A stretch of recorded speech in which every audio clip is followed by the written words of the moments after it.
and welcome to episode 5 of Ripping the Rack podcast. I am Tim. I'm Brian. We have a jam-packed agenda for today, but specifically, let's start out with this special announcement. We have reached 1 month. This is episode 5, meaning Woohoo! we are officially 1 month. And Brian hasn't killed me, so that's great. Just fantastic. Also, I know we didn't do it last podcast. We kind of started it with a podcast before. We are going to this podcast is going to be brought by our friends at Penny Lane Bar and Grill at Bangor Brewer Bowling Center on Wilson Street in Brewer. Evan and Penny do a fantastic job, and staff do a fantastic job up there. Great food. They mix great drinks, and it's a great atmosphere. They've done some live music. They've had some karaoke. They've done a bunch of watch parties and everything else. They are reopening this week, so we wish them all the best. Again, Penny Lane Bar and Grill on Wilson Street in Brewer. Phone number of 207-989-3798. And you can find them on Facebook at Penny Lane, one word, Penny Lane Bar and Grill. Guys, we wish you good luck up there. Speaking of Evan, we played golf with Evan last week. We talked about on our podcast. We did.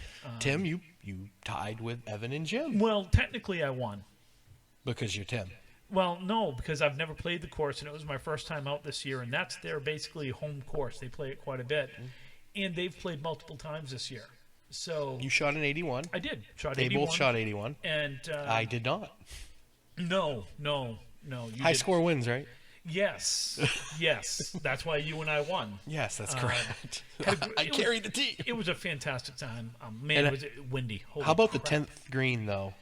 So, if you've never played Bangor Municipal Golf Course, it intersects basically the main runway for the Bangor International Airport runs right up to, across the street, basically. So the refueling jet for the Maine Air National Guard, what is that, a C-130? C-130, C-140, something like that. Big plane. Mother, holy crap. That was the coolest experience on a golf course I've had in a long time. That came right up over us on the 10th green. What do you think, Tim? 75 to 100 feet above us? I'm gonna say probably 100, maybe 200 feet at the most. But it literally comes right over the green. And then, of course, when you're on the back nine, I think it's the 12th and 13th hole that goes right up to 95. Yeah. And then on the other side of 95 is the airport. But man, that was so cool. Great times. Had a lot of fun. And I'm glad we got a chance to play. What are we talking bowling today, Tim? So we are gonna answer some questions from some listeners. We'll start with that. Unfortunately, we do not have a poem this week, mainly because Josh Rio didn't send us one. You didn't ask, I don't believe. Well, I wasn't going to say that.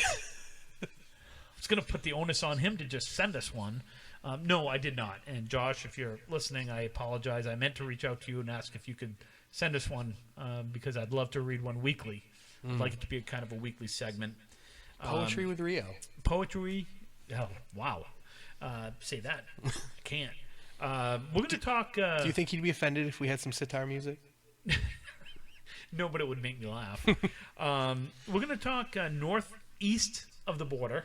Nova Scotia. Nova Scotia, eh?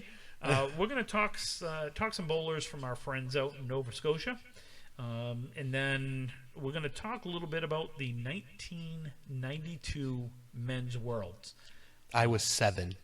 I was 21. I don't think some of the people on your Worlds team were born yet. Well, current Worlds team? Yeah, your current Worlds team. Because they were born then, because I bowled with them in 92. Oh, well, I mean, your curnt Worlds team, Freshie and Nate, I don't... McGinty. I don't know if they were alive then. I don't think so. I'm going to guess not. And we're going to talk that because, one, it was my first Worlds, and two, Evan was nice enough to give me a bunch of binders, 92, 93, 94, 96 Worlds. and it was just kind of cool to look back through. So we're going to talk that, and then the back half of the show, we're going to talk about anything that we can really think of, whatever strikes our fancy, whether it's entertainment, things going on in the world, things going on in our lives, whatever. We're just going to have some fun. So let's start with Nova Scotia. well, do you want to answer questions first? Okay. Okay. We'll free flow. Questions sound good. Questions from listeners. So we did have a few, and I want to reiterate. I did have a listener just let me know that they were a little bit disappointed when we talked New Brunswick that I didn't talk about the Hall of Fame bowlers from New Brunswick. And I want to reiterate this, is that Brian and I have only seen so much or so many bowlers. If they came before us, I struggled to talk about them because I never saw them. That's like this week with Nova Scotia. I only started knowing people in Nova Scotia in 2005. That was my first Worlds. Right. So I don't know any of the real old Nova Scotia guys. And again, I only know from 92 on. Right. So I can really only, and this is what I tried to do, was when I talk about bowlers, these are bowlers that I have seen or bowled against. So I just want to reiterate that. It's not that we're purposely trying to forget anyone. It's just sometimes there are a lot of bowlers out there. So, there are a lot of really good bowlers that just bowl leagues. Yeah. Some guys don't bowl tournaments. Yeah. So the first question that I have that Brian and I are going to try to answer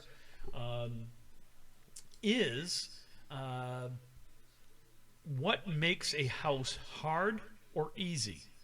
And this listener goes on to say they're not talking about breaks or splits. They're talking about physically what's the difference in application or construction. For example, if you take these three hard houses of Big 20, Vacation Land, and Westport, in my opinion, why are these houses hard compared to a Newport or a 1710? Is it the width of the sidewalls, depth of the curtain, silicone is used or not, or simply material that the plates are made of, and so forth? Great question, and I don't. There's a couple of different ways that I can answer this, and the first is one. It is construction, meaning deep gutters, or are they at the minimum depth? If you're an ICBA house and you follow the ICBA rules, so you don't have flat gutters or banked gutters. So if you have gutters, are they the minimum depth or are they the maximum depth? Like 10-pin gutters. Like 10-pin gutters. Your depth of the curtain, is it at the minimum depth, meaning from the plate, which is where your pins are set? Is it set at the minimum depth behind the plate, or is it set further back? Then you have your side kicks too. You do have your side kicks. I know some houses that there's steel behind the side kicks. Yep. There's a couple. I don't know. The rumor is that Newport has steel built in, and then it's the rubber, which is going to give you a massive kick off the side. There are also synthetic lanes too. That can play a part. So it can be, if you're talking a hard or versus easy house, some of it is construction. Some of it is simple. Age. It could be age. So if you take a house and you have the gutters set to the minimum depth, and you have the back, you have your the back curtain set to the minimum depth, and again the curtain, that's going to help things come back. For example, you're going to get more mix. You're going to get more mix. You throw the ball's going to go through. It's going to hit the curtain. The ball could come back if it's set at the minimum depth. If it's set at any further depth, it's not going to come back at all. Vice versa. Unless you throw as hard as some people. Well, that is true. Same going with the pins. If they if they go back and they're hitting the curtain and this curtain's at a minimum depth, there is a better chance of the pins coming back as well, versus the curtain being set at a depth that is not conducive to that. Meaning it's, it could be a couple inches, it could be, I don't know what the minimum depths are off the top of my head. I used to. And same thing again. You mentioned the sidewalls. I have seen some houses that went with fiberglass sidewalls instead of rubber because they last longer. And That to me, that doesn't sound very conducive to scoring. no, but they look pretty. And that was me rolling my eyes. Yeah, if you heard Tim's eyes audibly roll. The other part of that is it is the pin deck itself. It is, does the house actively do the plates? Meaning, are they putting some type of agent on the plate that will generate a Frictionless a base. frictionless base? Yeah. Whether it's silicone or Orange glow. Lane or- conditioner. Yep, lane conditioner, things like that. Very common back in the day. I say back in the day, the 80s and 90s. If a house was going to quote unquote juice up their house, they were putting lane conditioner on the plates, and then you kind of take a rag and you rub it in. Yeah. It just makes for a slipperier environment, which allows pins to move more. And it is also pins. It's the age of your pins. Do you have brand new pins? If you have brand new pins and you don't do the plates, odds are is you're going to hate life when you're bowling. I think it's a lot like U.S. Open golf, honestly. I equate the U.S. Open with kind of the Worlds. I mean, the U.S. Open is designed to be hard. It's in a hard house, and I think at least when we were in the States last year at Academy, I think that place was set up as a U.S. Open style. I mean, there were shots that didn't go there. I don't know if anybody made the Horseman. Or that two in the corner and the 5-pin with the plank on it.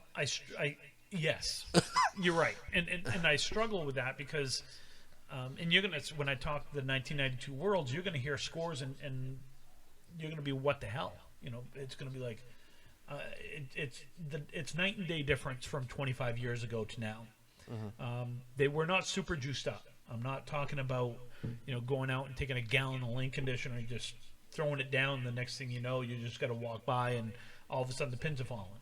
Right, but what I'm saying is, I think the U.S. Open term I was using is how many weeks or months in advance or a year do they cater that golf course to have that one tournament? Oh, it's following year. Yeah, but the Worlds is kind of the same way. It is, At least I know that people. If you're looking at your pins, you want the best pins you can get up there. You want to make sure everything is tight, everything is like sidekick wise, sure, like stuff like that. They're Sure. prepping to host this tournament. Yep. I just think it all depends. To me, it all depends on what's on the plates. Yes. I really think. But that was a great question. I appreciate that. But a lot of it is construction as well.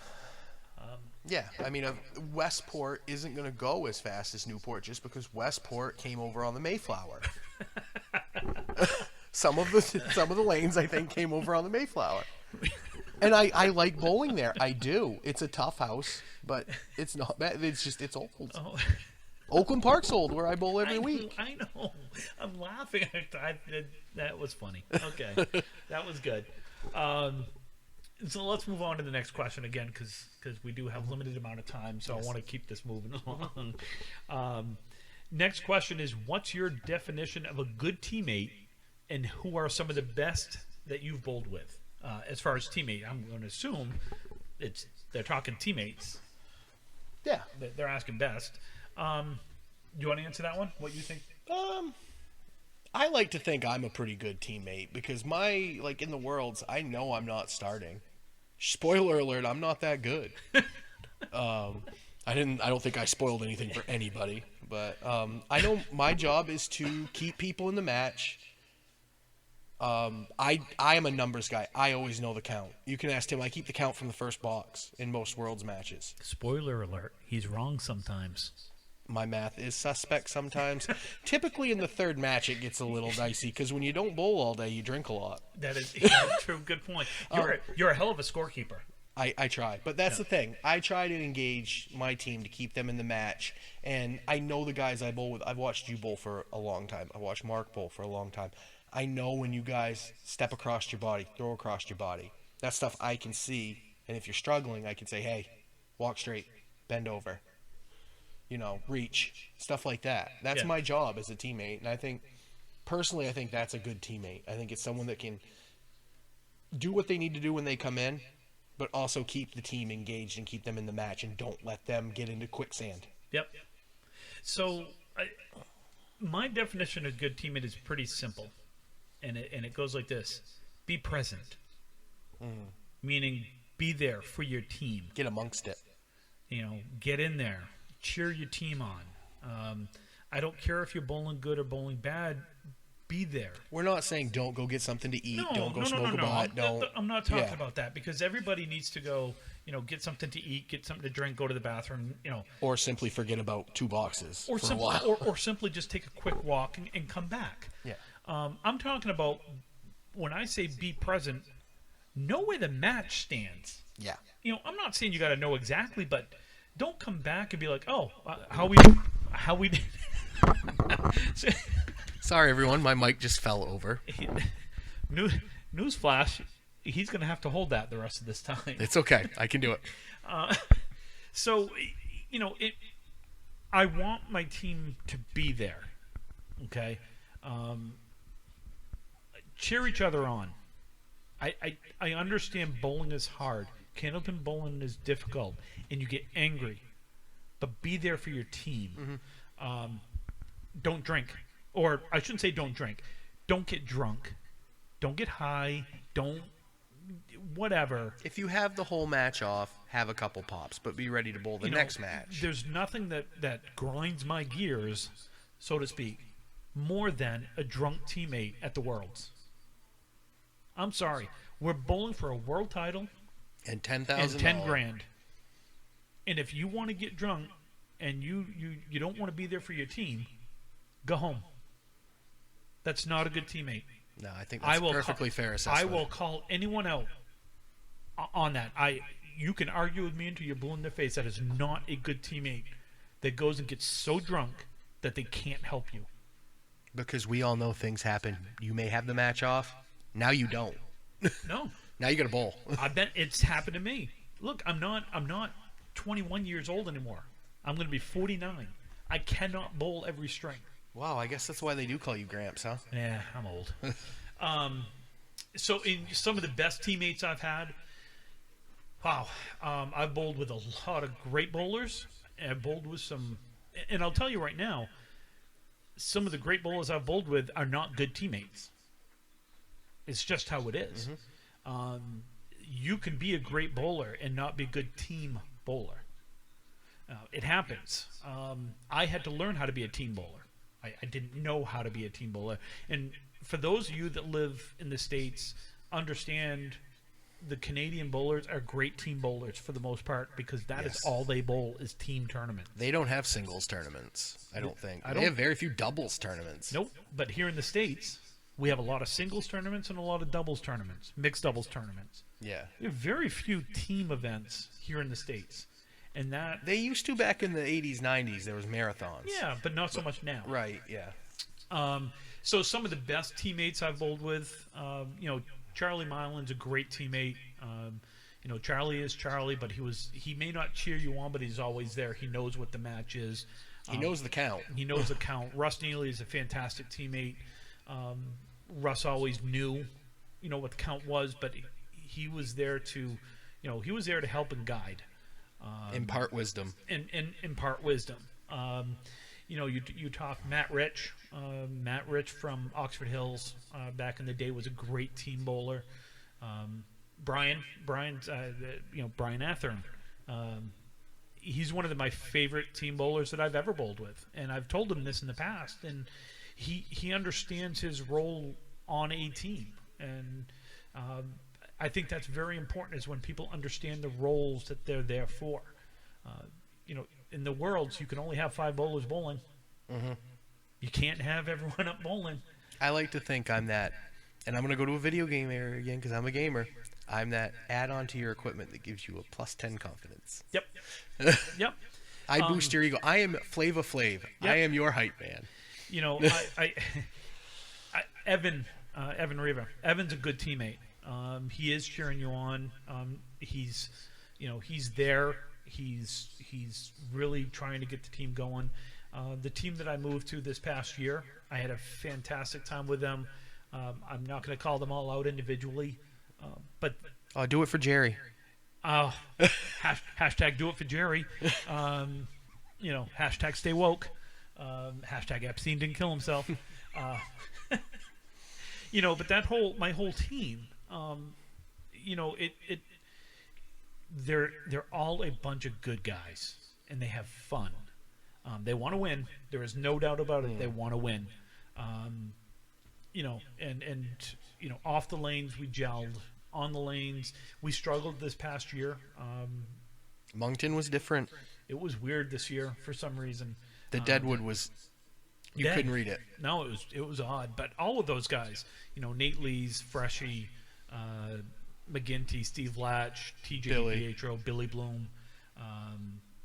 Mark Webber was on it this year for the first time. And I know I'm missing some. I know I'm missing a couple of guys because I'm speaking this right off the top of my head, and I am going to hear it in about 10 minutes probably, or whatever. Whenever they hear it. They're all great guys, and they were great teammates. That's to me is the best teammate is going to cheer you on regardless of how they're doing. And it took me a long time to learn that. I think I learned a lot of this from my dad. Dad was a great bowler. Yep. But Dad's always in the match, whether he's bowling or not. I mean, he tries to make you better. Yep. And he will never tell you messed up. He is your quintessential anchor man when it comes to my dad. Everything goes on him. You've seen it. He's been upset. He lost a match when he was down 35 pins. He lost by 6. Yeah. Like, Dad, we didn't put you in a good spot. But so the other... That's my teammate. Just make somebody better. If you can't bowl, make the other people better. We're going to answer it. We got a couple more questions. We're going to save those for next week because we kind of went a little long here with these questions. So let's talk Nova Scotia. Nova Scotia. There are some great bowlers from Nova Scotia. Oh, God, they're all terrible. My very first Worlds match has a Nova Scotia connection. Not the one I bowled in. Well, no, I did. I bowled, I think it was Fat Boys Pizza at the time, or Pelham Electric. I think it was Pelham Electric was who I bowled the very first. But the very first match I ever saw in the Worlds, or was a part of, we bowled McLaughlin Truck and Trailer in 2005. After they had, I believe, back-to-back, and they were looking for a three-peat. Newsflash, they weren't that good. God, no. It was the first time I think I'd had 2,000 scratch thrown against me in a tournament. They were they're all terrible bowlers. I hate every single one of them. Just kidding. I love them. But yeah, I got to see. If you didn't see the look on Brian's face right now, he kind of got a little scared. Like, I was like, oh, somebody's gonna come burn my basement down because that's where we film or we record this. We're in Mom's basement. It's my basement. This is the room I built in case Angie throws you out. Oh, thank you. No, those guys, I have a ton of respect for those guys. All of them. They're all great bowlers. Had a lot of great matches against them. But I'm sorry, I hijacked. Well, no, it's fine. My number one bowler of all time in Nova Scotia was on that team, and that's Robbie Henderson. I have never seen a guy that's more of just a pitching machine. Never changes, never takes a step out of line on the lanes, and he just hammers the head pin. And he has the most... I have tried to do his delivery, messing around with that hitch. You can't. And I can't. I can't control the ball. Robbie is one of my favorite anchor bowlers of all time that I've ever seen. He is very intense at anchor. He is an intense bowler, and an intense competitor, and I did not rank my bowlers of all time or current, but Robbie is definitely in my list of all time, without a doubt. I've had some great matches against Robbie. I was 19 the first time I saw him. Yeah. And he ripped like a 440 in the first match of the Worlds, and I was like, okay, this isn't Kansas anymore. No, no. Robbie was a hell of a bowler, hell of a competitor, and again, one of my favorites to watch from Nova Scotia. It was really cool that year in Moncton when he had the shot at 5, and everyone was down there. Yep. What else you got? I think right now, you can't talk Nova Scotia without talking Nate LeBlanc. Nate's terrible, and I'm saying that so everyone can hear it. I think he's just sick of getting his butt whooped by you, Nate. I What did he throw at you with the Can-Am when he set the Nothing. main record? nothing. I let him have it. I gave him that match. You're welcome, Nate. You gave him the 180 something? Shut up, Brian. No, Nate is another guy that is just, he does the same. He's like a slingshot. So the cool thing about Nate, number one, I love the guy. He is legit one of my favorite Nova Scotia people. That and obviously one of the best bowlers that I've ever seen, not just from Nova Scotia or Canada, but just in general. Great bowler. He went 1486 up in the first day of the Can-Ams. He threw it. We had a close match. I mean, I think I had a 140. I think. And I was within 50 pins of him, so I was pretty happy. He threw a 183, I think, at me or something like that. He just. Was he under 140 any of those strings? I don't think so. I don't think he was I don't- under 140 that weekend. He might have had a 130 in there, but it Yeah, wasn't. but it was a high 130. Yeah, I just. Another guy, Bulls anchor in the world, Matty Harnett. Matty Bum. Matty Bum can cut some shots. Yep. Matty he's another great ankle bowler because he just pressure doesn't get to him. Well, on that team, they're so loose. That A-plus team. Matty is you put a 9-pin drop in front of him and he's a machine when it comes to 9-pin drops, and it just that's what you want from an anchor bowler is someone that you have complete confidence in when it comes down to that. And that's something Matty knows. Matty knows he'll make a 9 drop. Yeah. Yep. He has no doubt in his mind he'll make it. Yep. Jerry Dunn, who's also on that team. Boy, can Jerry throw. Oh, man. I love Jerry. I hate the fact that he's a Canadians fan. That's the only thing that I think he's wrong about. Well, Jerry was nice enough to set the high 3 at the Worlds this year, the first match against me.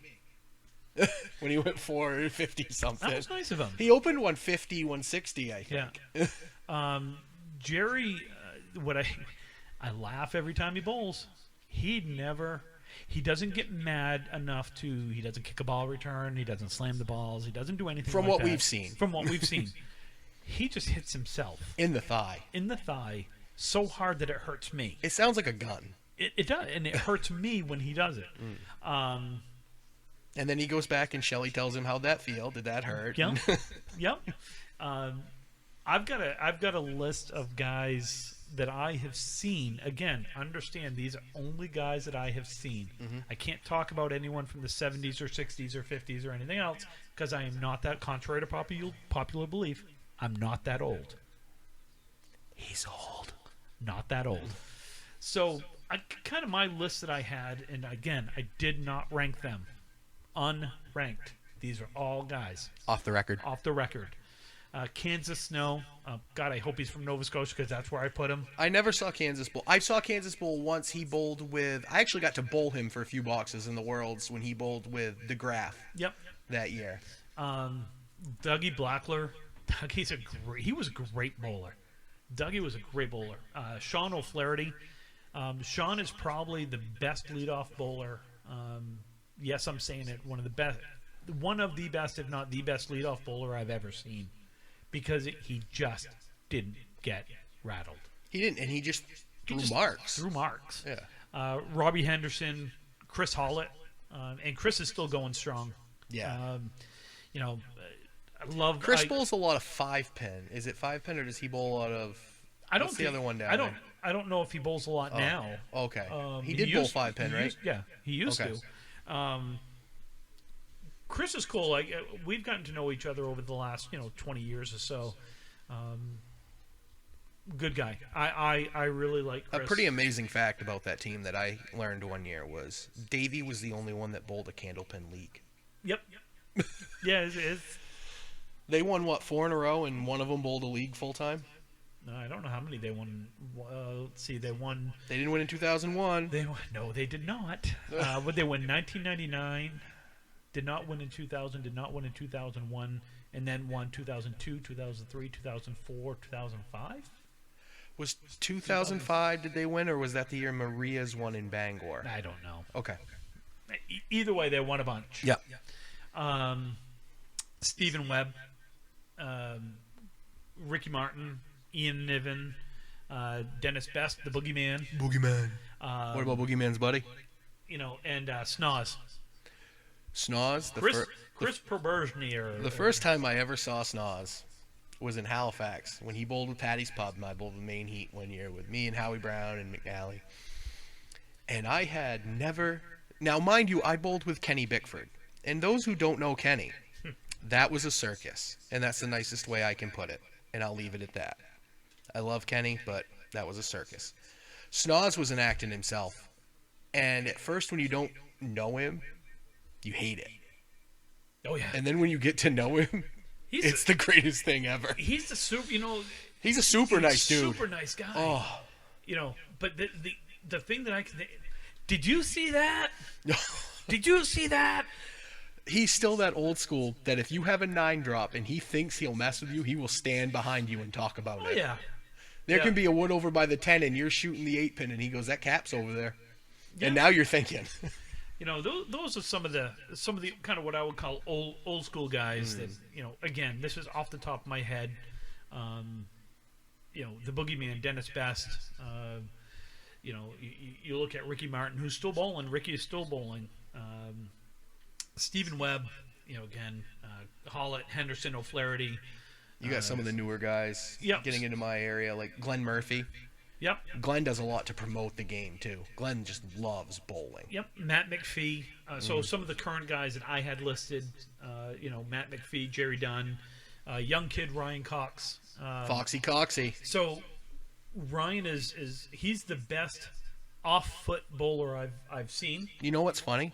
He's like 120 something on the off foot. Yep. He's still like 118, 17 on the other foot. Oh, I know.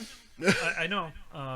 He's got a 500 series as a 19-year-old or 18-year-old, or I don't know. Is he even 19 yet? I don't know. I think he's only 18. I know. I probably would have hated to have to bowl him in the Nationals up there. I don't know. I think he had like back-to-back 190s. Something like that. The kid's phenomenal. Yeah, And his dad, Donnie, is great. Donnie's a good guy. I like Donnie. So you had, again, Davey Summerton, the Toffelmeyers, Freddie and Travis. You got Sean Dion.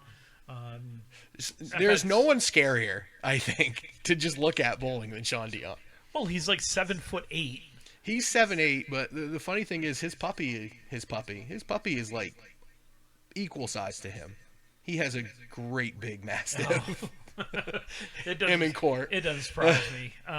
Sean and I have had some really good matches against each other over the years, which is really funny because I am not 7'8". It's Donkey and Shrek. It is definitely Donkey and Shrek. Donkey. Josh George. Eric Banfield. Hey, by the way, Eric, congratulations on the birth of your baby a couple months ago. Yes, congratulations. Happy first Father's Day coming up. Yep. And then, the twins, Gwenal and Sam. Gwenal and Sam, they're so great. Avon Valley Lanes, support them. Probably two of my favorites, actually, to bowl. I actually love the fact that they call each other, like, they both say he's the evil twin. Yeah. I love bowling those guys. And can they throw hard? Oh, my God. And they bowl every string. Yep. Every string. Man. But two guys that just... And they compete. That team may not be the strongest, but they compete. But they love bowling. Yeah. And they love to compete. And I'll throw Big Daddy in there. He may not be the best bowler, but holy crap, is there anyone funnier? How about the greatest team name outside of the Monday Night Men's League team that I bowled on in Bangor? I'll get to that in a second, but I had the privilege of bowling with them in the mixed worlds, and it's the Pussy Crushers. PC Enterprises, baby. You got PC Enterprises. Jer, hope you're listening, Jer. You got short and curly laser hair removal and landscaping service. Camel towing. Ain't no toe like camel toe. Camel towing. Beaver liquors. Beaver liquors. Again, these are all... The Country Chicken Crashers. I don't know. They're so good. So I am giving a shout out. And a shout out to a bowler that passed that I personally really liked from Nova Scotia was Giggy. Remember Gig? Yeah. Loved Gig. He was so nice. One of the first guys I really met up there. We bowled them, and he just took me aside. He goes, first one? I go, yeah. He goes, let's go get a beer. Yeah. Yeah, good guy. Great guy. Good guy. So again, there's a ton of bowlers out of there, a ton of really good. And on the bowlers. female side right now, Jess Bain, Yep. Nicole, her friend Nicole. Yep. You have Angela Paquette. Whittle. Michelle Whittle. Whittle. You also have Narissa. Yep. Who, I mean, they got some really strong female bowlers there. My problem is I don't know a lot of the Nova Scotia bowlers, women bowlers. I know some of them from the 560. That's how I know most of the female Nova Scotia I've bowlers only is bowled the 560. 560 once, a couple of times. Right. And I haven't bowled, the mixed worlds, I guess.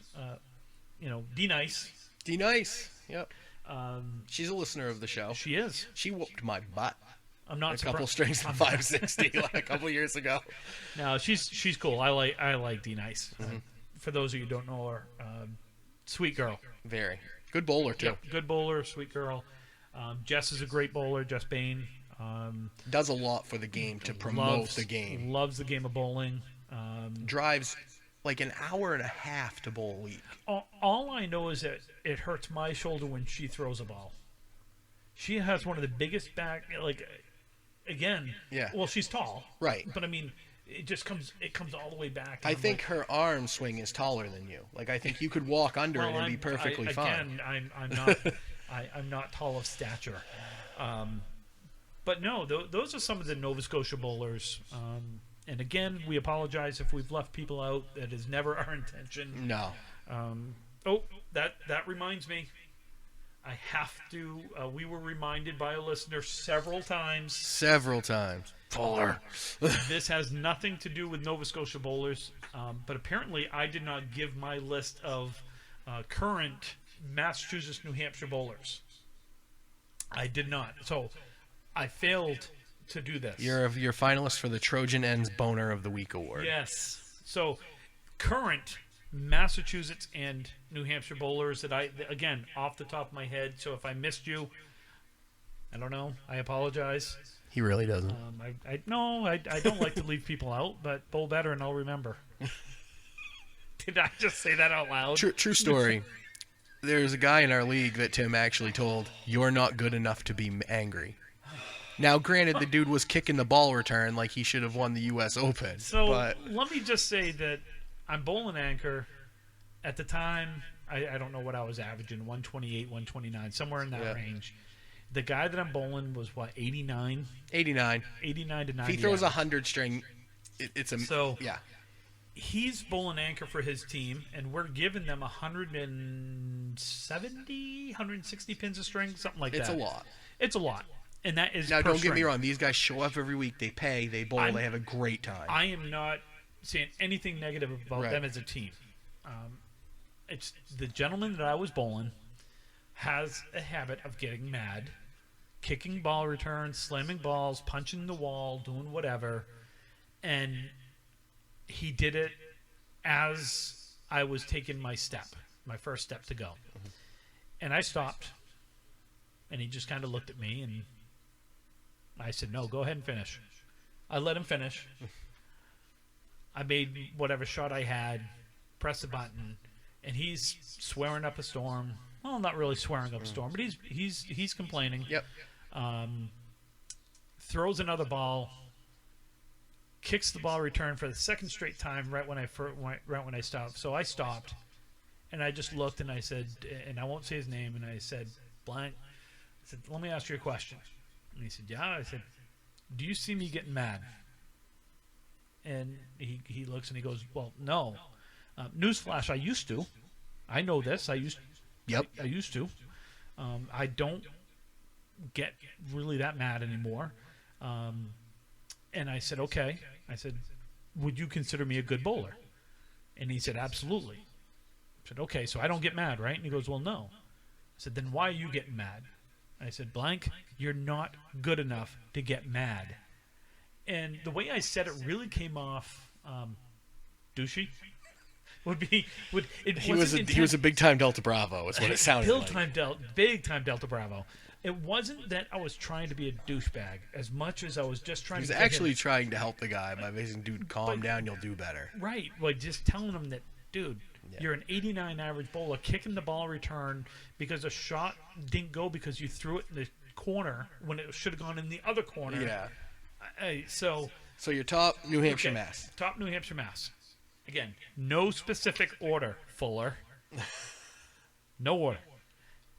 Baker, Surratt, Boudreaux, Bovair, Fuller. And that might actually be my top 5 if I put it in order. I bet I might. So most of Lucky Strike and Fuller. So I also have Norcross, McGinty, Daly, Freshie, Mayer, Holbrook, Whitcomb, and I could keep going because there's a ton of good bowlers in Massachusetts and New Hampshire right now. But I will say my top 5 right now, I would go Baker, Surratt, Boudreaux, Bovair, and Brian Fuller Jr., Okay. who just won an amazing tournament on Facebook Yes, he did. because everybody likes Brian. That's true. And I think It's a name thing. And I think he bribed people to win, It's a name thing. especially when he beat me. I'm fairly certain he bribed people. Let's just talk about the 93 Worlds. 92 Worlds. Sure. I'm sorry, I can't remember. I was 7. What do you want to talk about? Let's talk about 1992. Well, who won? I don't know because I can't remember that far back. You have the book in front of you. I do, but I'm trying to get it open. 91. You're trying to open the book, Trying to Tim. open the book. 1991 was 1992.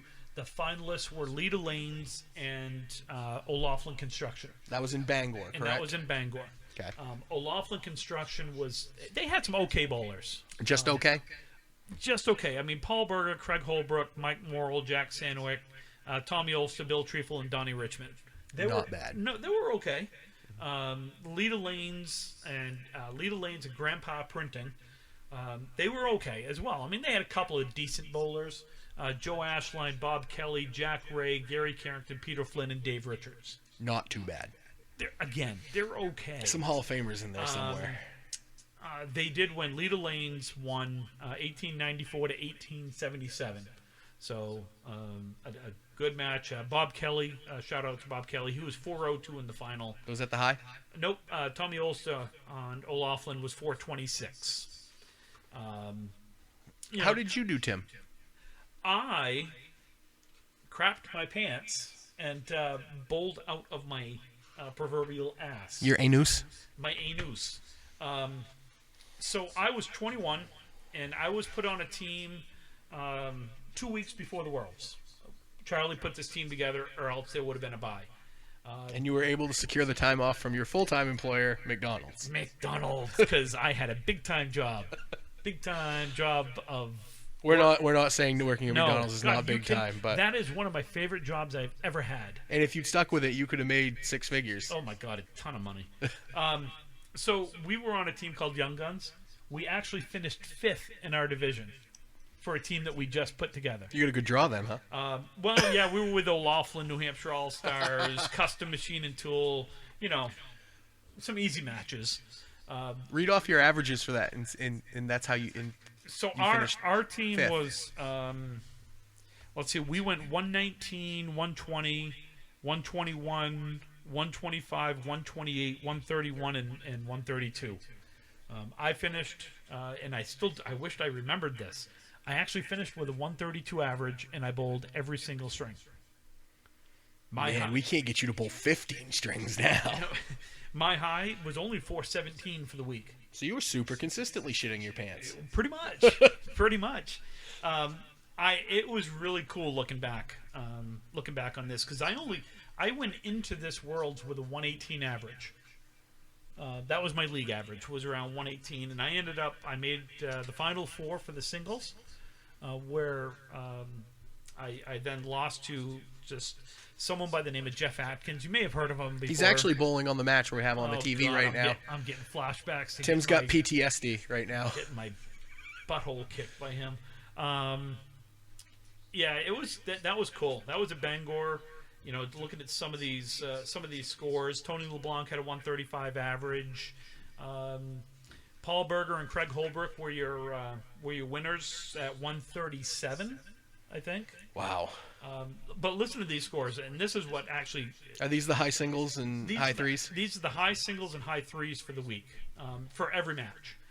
So they went 708, 702, 726, 733, 729, 685, 765, 750, 740, 749, and then 694. And then Has there ever been an 800 thrown in the Worlds? no, Okay. not that I know of. Oh, wasn't the high three set? Oh yeah, in this tournament? that's actually The world record?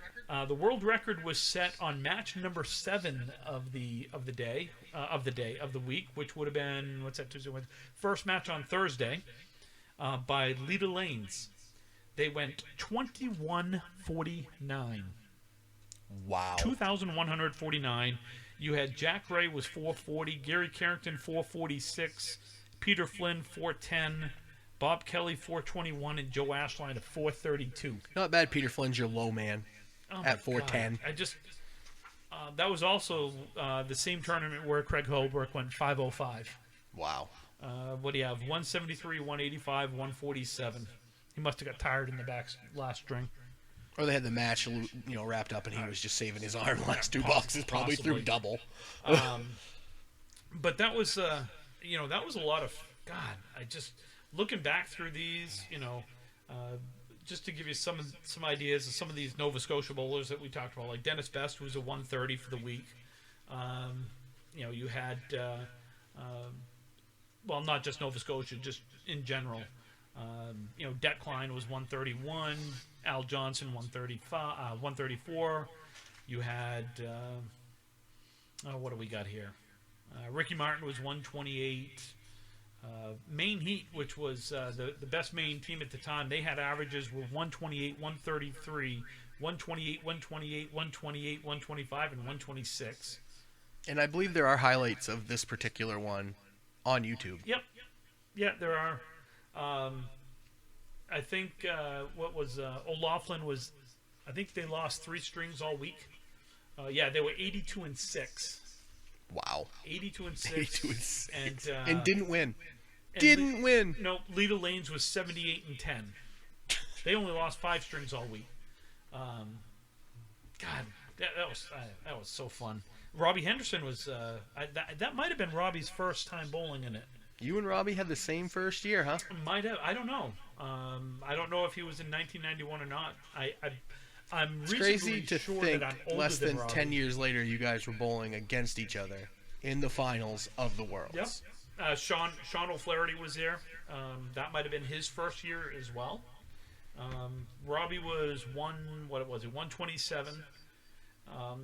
See, I kicked Robbie's ass. He also probably wasn't as good as he was at the time. You weren't either. I'm just saying. Maybe he had a bad week and you had a really good week. I'm just saying. See, this proves it. I'm better than Robbie Henderson. You're getting a Facebook message as soon as if he listens. I don't know if Robbie listens. I hope he does. No, Robbie does. Does he? Okay, good. Robbie does. Good. He's gonna probably beat me after verbally. He'll come find you. He'll come find me. You'll get a Liam Neeson call from Robbie. Yeah. I will find you. Yeah. I will kill you. So that was 1992. Woo! A lot of fun. Long time ago. Long time ago. So we went per usual, as you've noticed with Brian and I. We talk. We've gone over our allotted time to talk bowling. Real quick. Yep. If you want to talk something else. Yeah. Favorite sports movies. Real quick. Oh, right off the top of my head? Without thinking? Yes. Bull Durham. Major League. I like Major League. Slapshot. Field of Dreams. Field of Dreams. Hoosiers. Hoosiers is great. Any Given Sunday is one of my favorite football movies. That and The Program. The Program is a college football movie from the 90s with James Caan. Yeah. And really it's the first movie to address steroid use in football. I'm drawing a blank. Oh, Denzel Washington. Football. Remember the Titans. Thank you. Remember the Titans. Varsity Blues. Varsity Blues. Goon. You ever seen Goon? I've never seen Goon. I've never seen Slapshot. Caddyshack. Caddyshack. Tin Cup. Oh, Tin Cup. Tin Cup's great. You know, I sports movie. I mean, look, I can probably keep going again right off the top of my head. You gave me no time to think. I didn't. I would say all time. Bull Durham is still one of my all-time favorite movies in general. I think mine is League of Their Own, my favorite sports movie. Honestly, No, it's a good movie. I watch it every time it's on. Yeah. Mine is probably Bull Durham. Even though Field of Dreams is gets me every time. I will cry like a little baby every time he says, do you want to play catch? Yeah. That, and I want James Earl Jones to I'd rather have Samuel L. Jackson narrate my life. I either James Earl Jones or Morgan Freeman. This is Morgan Freeman. I think it should change. Like when you're very sleepy, it's James Earl Jones, and then when you're up and awake and stoic, you could talk. you're Morgan Freeman. But when you get angry, that's when you get to feel the Samuel L. Jackson voice. Samuel L. Jackson. It's there are obviously some great sports movies out there. Yep. Kingpin. Oh my God! Kingpin. Yeah, but the only bowling movie out there. Well, Big Lebowski. Big Lebowski. There's also The Legend of Timmy. That's a bowling movie. That's Did you show that to the boys this year at the Worlds? No, I don't think I did. Oh, Freshie, you gotta watch The Legend of Timmy DVD. No, there's really a DVD. There is No, his brother made it for him for Christmas one year. It's actually really well done, very cool. a mockumentary. It's kind of like Spinal Tap, but it's Timmy Tap. Yeah, it's the Legend of Timmy, the life and times of Candlepin bowler Tim Matero. I'll autograph a copy if you want. Ooh, but you only have one copy. I know, I'm going to keep it. Oh, you can autograph it for yourself. Wow. Yeah, why not? Let's just be. What are we going to do next week, Tim? What are we talking about next week? God, we're not even done this week yet. I know, but we're wrapping it up. We're running up to about an hour, so. Well, we still got 8 more minutes. Okay. What do you want to talk about? I have no idea. What do you want to talk about? Let's talk. You probably aren't into Cheech's brackets right now because it's all cartoons from when I was a kid. We can talk. Well, we're gonna obviously talk bowling. Right. We're gonna answer questions because I got some other questions here that we can answer. And what do we want to talk about for a bowling topic? let's talk. Big strings or series that we've seen. Okay. Or you've thrown. Nope. No? I don't want to talk about me because I'm good. Holy crap. Can we get... This is recorded. This is recorded, ladies and gentlemen. Tim said he didn't want to talk about him. That was my mind exploding. My mind blown. Yeah, no, and guys, please email us your big strings, big series. We don't know everybody what they've thrown. I know we could probably look on the brackets and get some lists, but Yeah. either tell us about best big matches you've bowled into. Oh, yeah. I like that. Yeah. Big scores or big matches. Yeah. Perfect example is if you go on YouTube and look, you can find probably, I think, the last 2 boxes of the match of Academy and A+ from Academy a few years ago. Yep. That will give you a flavor of what playoff bowling's like in the Worlds. It's.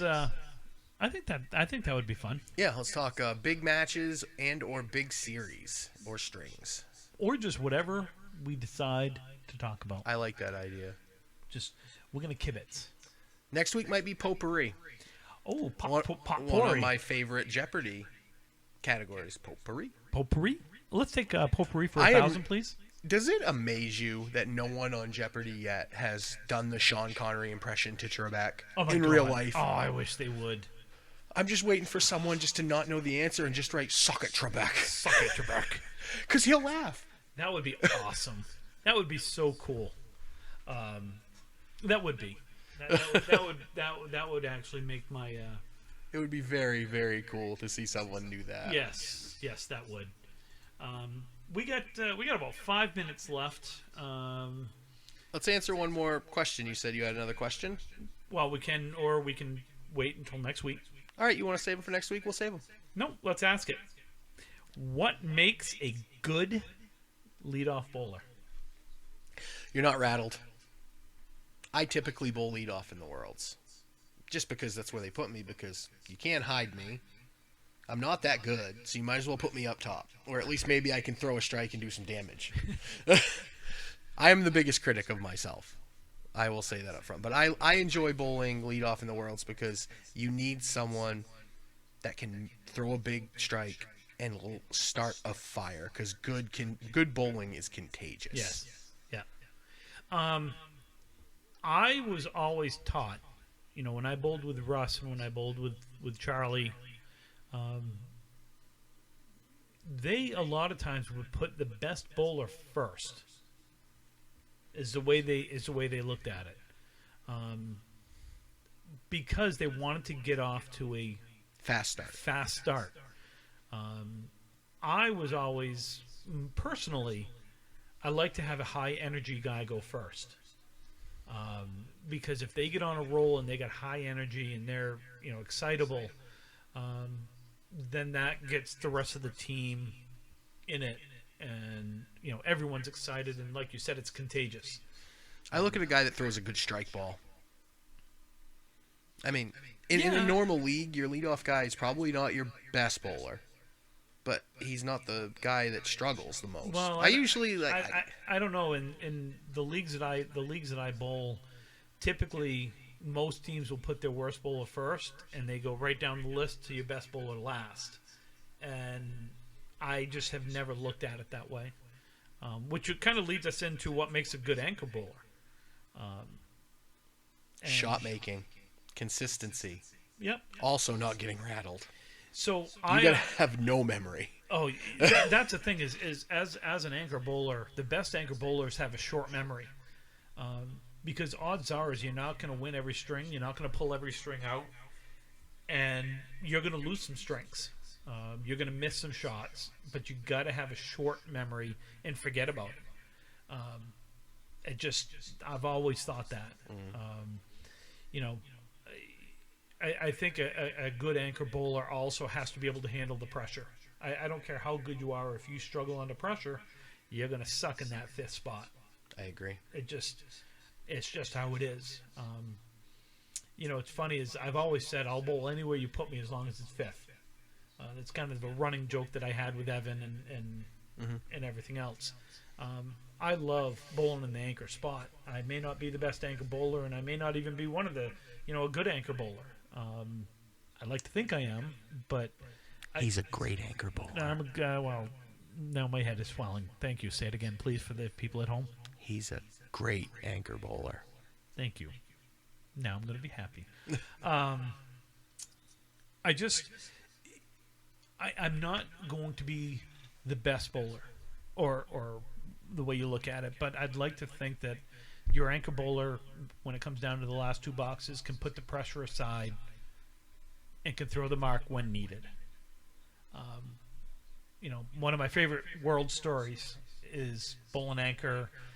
This was in Canada, Fredericton, years and years and years ago. 2 boxes to go. And the guy I'm bowling throws a mark. They're all excited. I had the spread eagle. I made it. My favorite Tim story. Made it. All excited. They're like, damn, he made it. Boom, crap, While the guy then proceeds to throw a decent fill, and I threw another spread eagle. Back-to-back spread eagles. And they were all cheering because they just won and everything else, and the guy misses the shot, and you all of a sudden hear, guys, it doesn't matter. No one makes it twice in a row. We just won the string, blah, blah, blah. And I stopped and turned around and said, I don't know why you guys are cheering, because I'm just going to make this shot again. And I turned around and cut it over like it was nothing. And it was dead silence on the other side. And except for all the jaws that hit the floor. And all the throwing of bowling bags. And me being me back then, I was very excitable. I was loud. I was an ass. A dick. I was a dick. I'm all excited. My team's going crazy, and I just turned around and said, "What do I need to win?" And they said, "You need 5." And I said, "Well, just give me a 10." And I turned around and threw the hammer on it, and just turned around and just, high-fived my guys. But no way could I do that now. I don't have that brashness like that anymore. I don't have the ability to I shouldn't say I don't have the ability to be an ass like that anymore, because I do, but I'd like to think I'm a nice guy now. And real quick, when we were talking Nova Scotia, we talked about funny team names, and I said the Monday Night Men's League team I bowled on in Bangor. That team name was Smelly Bush. And you've never heard anything funnier than Charlie Mylan going, Lane 5, Smelly Bush. Lane 5, Smelly Bush. Oh my God, that would be awesome. Well, I think we're about out of time, Tim. So, I was gonna go. I'm gonna end my portion, and you can you can end it at the end. Yep.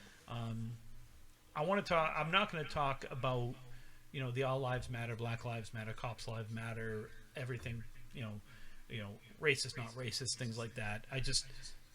People need to be kind. We need to take a step back, and I mean this in all seriousness. Everyone needs to watch some Mr. Rogers. yes. I will admit I was I'm a middle-aged white man living in the second whitest state in the nation. I know absolutely nothing about what a black person goes through. Not only that, I was a cop. I was in law enforcement. I struggle with what I see right now. In all seriousness, do all lives matter? Absolutely. It took a friend of mine to get me to understand what the Black Lives Matter is all about. It took me a hot second to really take a look at myself and figure out that yes, all lives matter, and that's not what they're saying. They're not saying that all lives don't matter. It's Black lives are in danger at this point. It's akin to a neighborhood of homes. Every home matters, but one of them's on fire. You don't turn away. You help your neighbors. That's Yep. that's important right now, and it saddens me because I am on social media, and I'm on Facebook and Instagram and Twitter and all of this, and I see friends fighting with friends, people that I have had respect for years, saying things that I just sit back and go, are you kidding me? And it saddens me. So I'm going to end my portion by simply saying, be kind. Just stop. Have a heart. Understand that everybody is going through something, and supporting Black Lives Matter does not make you a racist, nor does saying all lives matter make you a racist. You need to understand that what Black Lives Matter means is important right now. I've seen many places that say if you have questions, reach out. Yeah. And ask. So if you have a friend that is impacted by this and you have questions, ask them. Because I know myself, I can't sympathize. I mean, I can sympathize. I can't relate to the plight they go through. Right. I am not worried to leave my house every day. Mm-hmm. That I will be wrongfully pulled over or wrongfully arrested or questioned. Yep. And like you said, we're white men in Maine. Just be kind. Love thy neighbor. All that stuff. Am I do I normally make fun of everyone and anything? Absolutely. Now's not the time. Do I have highly inappropriate sense of humor? Absolutely. But now's not the time. Right. Be kind. Love each other. Thanks for listening. Thanks for listening. And we'll catch you next week on Ripping the Rack. Oh, sorry. You can reach us at Ripping the Rack Podcast at gmail.com, and on Facebook at Ripping the Rack Podcast, and on YouTube. Check out our YouTube channel. And our Spotify page. And our Spotify page, and our Anchor page. And wherever else you listen to your podcasts every week. So, thank you guys for listening. Please reach out.